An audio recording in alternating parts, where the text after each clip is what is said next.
नमस्कार दोस्तों, मैं हूं आपका दोस्त, आपका होस्ट आर के, और आप देख रहे हैं आर के ट्रेडिंग। दोस्तों देखिए, 31 जुलाई 2025 है आज का जो अभी इस वीडियो बना रहा हूं, और मैं आपको यहां पे बता दूं, भारत की इकोनॉमी डेड हो चुकी है।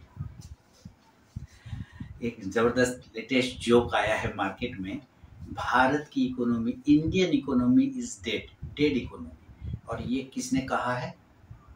ये यूनाइटेड स्टेट अमेरिका यानी यूएसए यानी अमेरिका के प्रेसिडेंट डोनाल्ड ट्रंप साहब ने, जो दिन में 4 बार अपने बयान को बदलते रहते हैं और अपनी बातों पे कभी टिकते नहीं। तो वैसे व्यक्ति ने कहा है कि भारत का इकोनॉमी डेड हो गया। तो क्या सच में भारत का इकोनॉमी डेड हो गया और यहाँ पर अब परेशानी, खतरा आ चुका है? तो इसको कुछ चीज़ों से समझते हैं। अभी गोल्डमैन सैक्स वगैरह का रिपोर्ट सब देख रहा था कि भारत की इकोनॉमी 2035 या 40 के आसपास था, दुनिया की तीसरी सबसे बड़ी अर्थव्यवस्था आ जाएगा। जापान, चाइना एक नंबर पे, इंडिया दूसरा नंबर पे, कुछ इस टाइप का था। अमेरिका का उसमें नाम नहीं था।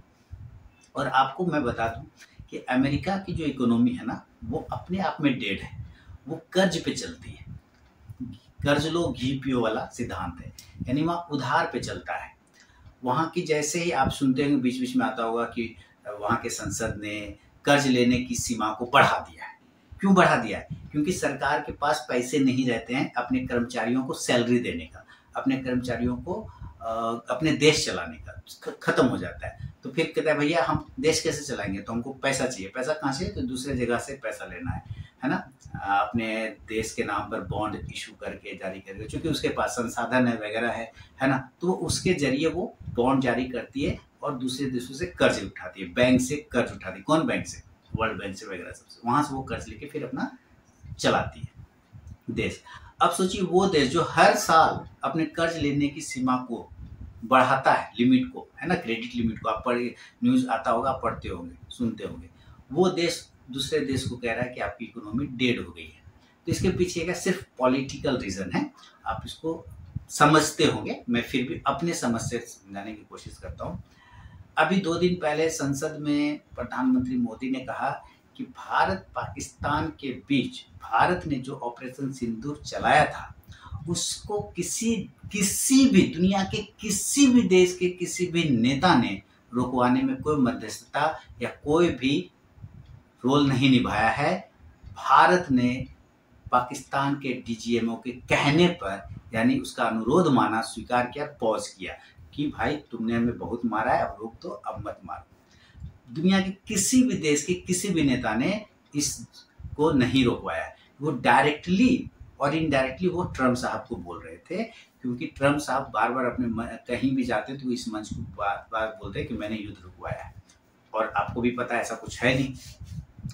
तो एक तो वो खुन्नस था, पर 2 दिन पहले की बात बता रहा हूँ, संसद में उन्होंने कहा था। अब इस चीज को प्रेशराइज करने के लिए इन्होंने क्या कहा कि अभी ट्रेड डील चलेगा, अभी हम ट्रेड डील के लिए 25 तारीख को आने वाले हैं, अमेरिका वाला आने वाला था। उसके पहले ही 1 अगस्त को कह दिया कि हम 1 अगस्त से 25% टैरिफ लेंगे। एक्चुअली 10% तो पहले से लगा हुआ था, 10% पिछले तो 2 महीना 4 महीना पहले लगाया था, और 2 महीना पहले, और अभी सिर्फ 15% बढ़ेगा, तो टोटल मिला के 25% होगा। अभी रिसेंटली 25 नहीं है, 10 पहले से लगा हुआ था, 15 अभी लगेगा। वो कोई बड़ी बात नहीं, मार्केट पचा गया उस बात को, आपने देखा होगा मार्केट में आज की तेजी है। तो उन्होंने इस चीज को करने के लिए तो पाकिस्तान को सह देना शुरुआत कर दिया। अब अमेरिका वापस 1990 वाले दशक में जा रहा है, जब पाकिस्तान और अमेरिका दोस्त हुआ करता था अपने निजी फायदों के लिए। पाकिस्तान चाहिए था अमेरिका को, चाहे रसिया को रोकने के लिए, यूनाइटेड स्टेट को, और अफगानिस्तान में कंट्रोल करने के लिए, अफगानिस्तान में अपना चीज दबदबा बनाने के लिए। इस हिसाब से अब ये देख रहा है कि भारत जो है डेवलप होते जा रहा है धीरे धीरे धीरे धीरे, और जो व्यापार है वो रशिया पे, तो हम लोग तो रशिया के दोस्त है, रशिया हमारा दोस्त है, तो हम लोग ज्यादातर व्यापार तो उसी से करते हैं। अब बार बार ट्रम्प साहब बोल रहे हैं रशिया को, यानी पुतिन को, भाई तुम युद्ध रोको, युद्ध रोको, युद्ध रोको, यूक्रेन से जो लड़ रहे हो। वो सुनिए नहीं रहा, क्यों सुनेगा? ठीक है, वो सुन नहीं रहा है। तो उस पर प्रेशर डालने के लिए, अब सुनिए, वहां प्रेशर डालने के लिए भारत पर प्रेशर डाला जा रहा है तुम वहां से हथियार वगैरह खरीदते हो, तेल वगैरह खरीदते हो, तो हम तुम्हारे पर टैरिफ लगाएंगे भाई, और एक्स्ट्रा पेनल्टी भी लगाएंगे। ये डायरेक्टली क्या है, ये डराया जा रहा है। और अभी मैं ये वीडियो बना रहा हूँ 8:40 पे, तारीख है 31 अगस्त। हो सकता है 2-3 दिन 4 दिन के अंदर ही आपको एक खबर आएगा कि ये जो है टैरिफ अगले 30 दिनों के लिए बढ़ा दिया गया है। मतलब आगे सोचेंगे, अभी जैसे चल रहा था वैसे चलेगा। या हो सकता है कि आपको अचानक खबर आएगा, ट्रम्प साहब ने कह दिया कि भैया 25% जो बात कर रहे थे पुराने वाला रहेगा, 10% वाला, वो हो जाएगा। वो क्योंकि ट्रम्प साहब का कैरेक्टर है कि उसका कोई कैरेक्टर ही नहीं है ना, वो बिल्कुल, वो सिर्फ अपनी ताकत को दिखाना चाहते हैं कि मेरे पास पावर है। तो पावर में जो भी रहता है वो बॉस इज ऑलवेज राइट वाला का, कि वो कुछ भी करे तो लोग से ये बोलता है। ऐसा होता नहीं है एक्चुअली। बाद में बॉस को मने मन लोग, कर्मचारी लोग गाली भी देता रहता है, बस साला बेवकूफ है, कुछ आता है नहीं उसको, नौटंकी करता है। ऐसा आपने सुना होगा। तो वो पाकिस्तान पे अब क्या कह रहा है कि हम पाकिस्तान के साथ मिलके पाकिस्तान में तेल और गैस का उत्पादन करेंगे, जो कि दुनिया का चौथा सबसे बड़ा भंडार मिल गया पाकिस्तान में। मैं आपको बता दूं, तेल और गैस निकालना अगर इतना ही आसान होता ना, तो सारे वर्ल्ड में तेल और गैस निकला हुआ रहता।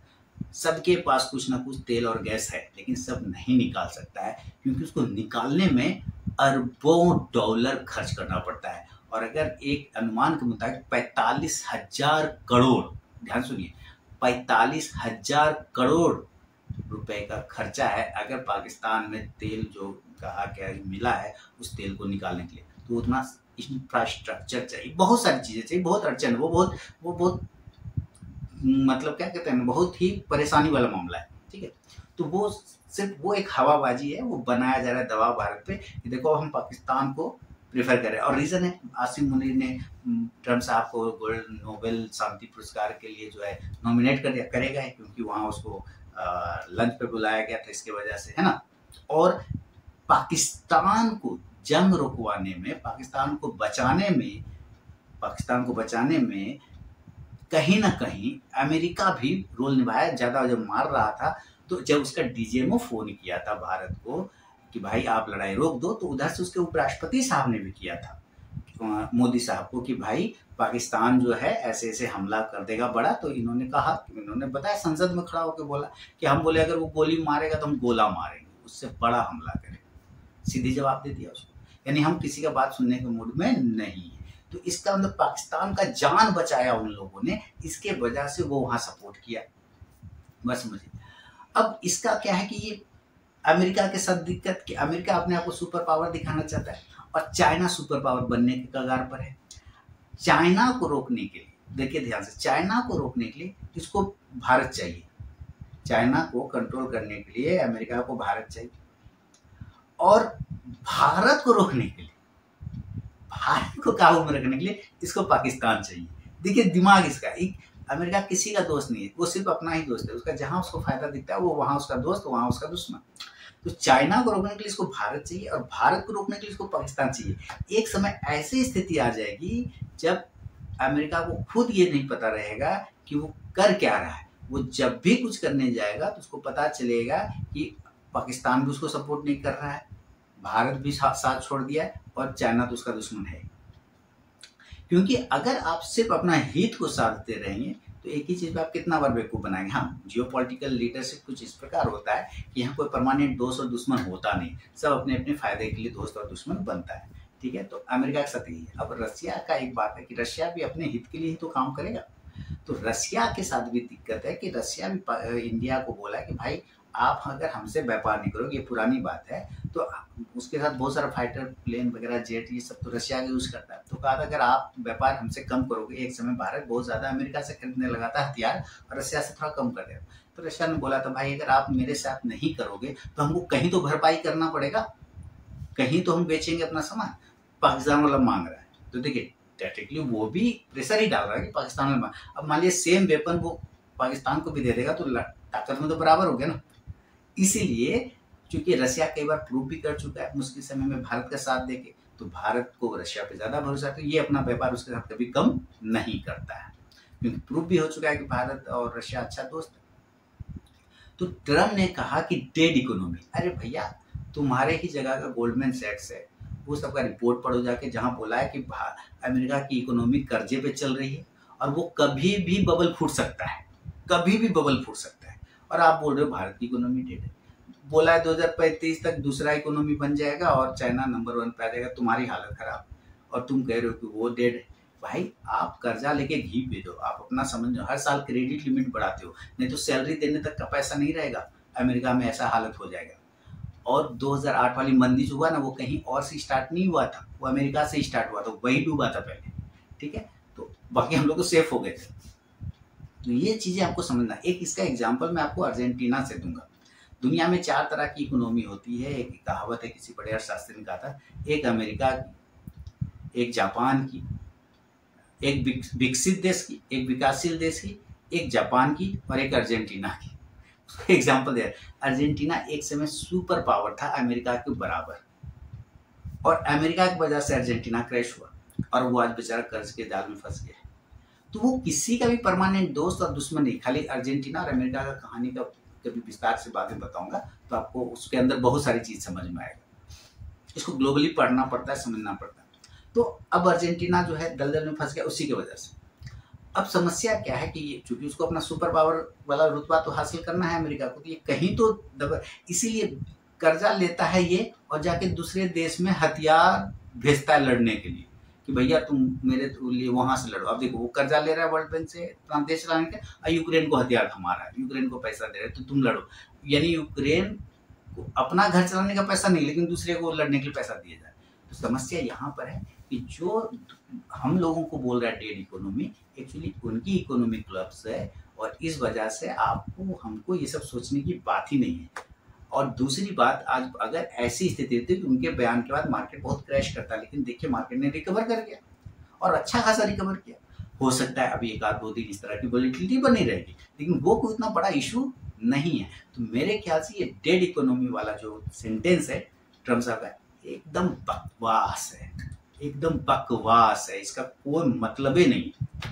और मुझे नहीं लगता कि इतना पढ़ा लिखा आदमी, इतना बढ़िया बिजनेसमैन वाला दिमाग, ये जो कैसे दिन भर में 4 बार अपना बयान बदलता रहता है भाई, ये हम लोगों से तो नहीं हो पाता है, ये उन्हीं लोगों से हो पाता होगा, इसलिए वो लोग सक्सेस रहता है। क्यों? क्योंकि दुनिया में, देखिए ध्यान सुनिए लाइन, दुनिया में रंगीन वही लोग हैं, उन्हीं की जिंदगी रंगीन है जो रंग बदलना जानते हैं। ध्यान सुनिए, उन्हीं की जिंदगी रंगीन है जो रंग बदलना जानते हैं। यानी वो बार बार अपना बयान जैसा होता है वैसा पलट जाता है, तो वो लोग चलता है ना। इसलिए टेंशन नहीं लेना, एंजॉय करना है। बहुत बहुत धन्यवाद।